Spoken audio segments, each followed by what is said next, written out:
Santapan Harian Rabu 24 Juni 2020.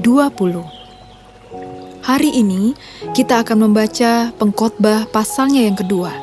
Namun kita akan membacanya pada ayat yang ke-20 hingga ayatnya yang ke-26.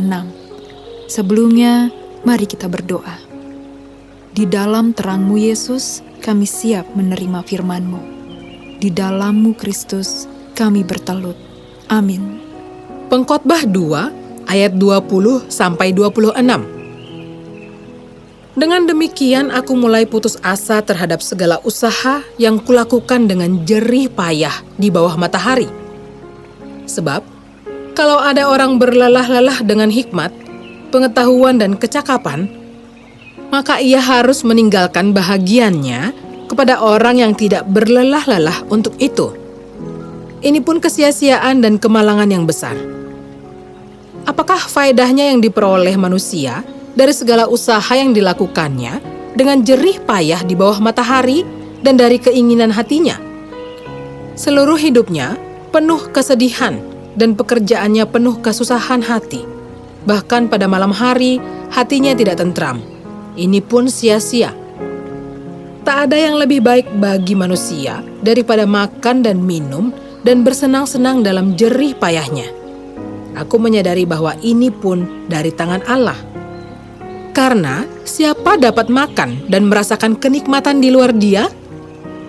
Karena kepada orang yang dikenannya, Ia mengaruniakan hikmat, pengetahuan, dan kesukaan.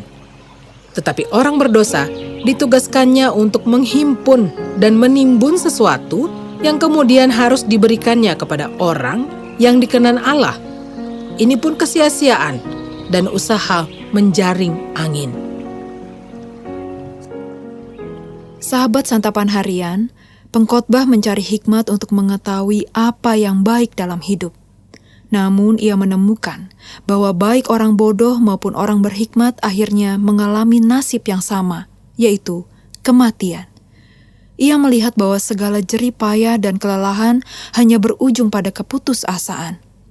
Ia menyimpulkan bahwa yang baik bagi manusia adalah makan dan minum dan bersenang-senang dalam jerih payahnya. Untuk membeberkan hidup manusia, pengkhotbah menggunakan paradoks, yaitu bersenang-senang dalam jerih payahnya. Orang biasanya bersenang-senang dalam merayakan hal-hal baik, seperti ulang tahun atau kenaikan pangkat, bukan dalam kesusahan. Ini tidak lazim. Pengkhotbah tidak mengingkari kesenangan dalam hidup, tetapi ia juga tidak menyangkali adanya kesedihan. Ia mengajak kita untuk bersikap realistis untuk menerima semua peristiwa dalam hidup. Namun ia tidak serta-merta larut dalam keputusasaan. Ia mengambil keputusan tentang apa yang paling baik dalam hidup, yaitu kesenangan yang datangnya dari tangan Allah. Pengkhotbah menyadari bahwa kesenangan hanya dapat dirasakan di dalam Tuhan dan hanya dikaruniakan bagi orang yang dikenannya.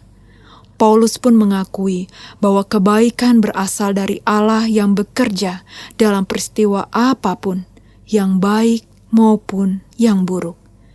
Pengkhotbah menantang kita untuk mengatakan baik untuk semua hal yang dinikmati, entah manis maupun pahit.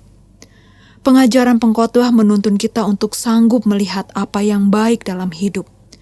Ia juga menegur jika kita berada di persimpangan jalan iman, sedang putus asa, kesal hati, ataupun kecewa. Teguran ini kiranya menjadi cemeti bagi kita untuk lebih sabar dan tangguh menjalani hidup. Percayalah, di dalam Allah kita akan mendapat hikmat, pengetahuan, dan pengertian atas segala sesuatu. Dengan percaya kepadanya, kita dimampukan untuk menjalani hidup. Kita dipanggil untuk mensyukuri semua peristiwa yang kita alami, baik senang maupun susah. Mari kita berdoa. Terima kasih Kristus, Engkau selalu ada di kala duka dan suka. Di dalam Kristus kami bersyukur. Amin.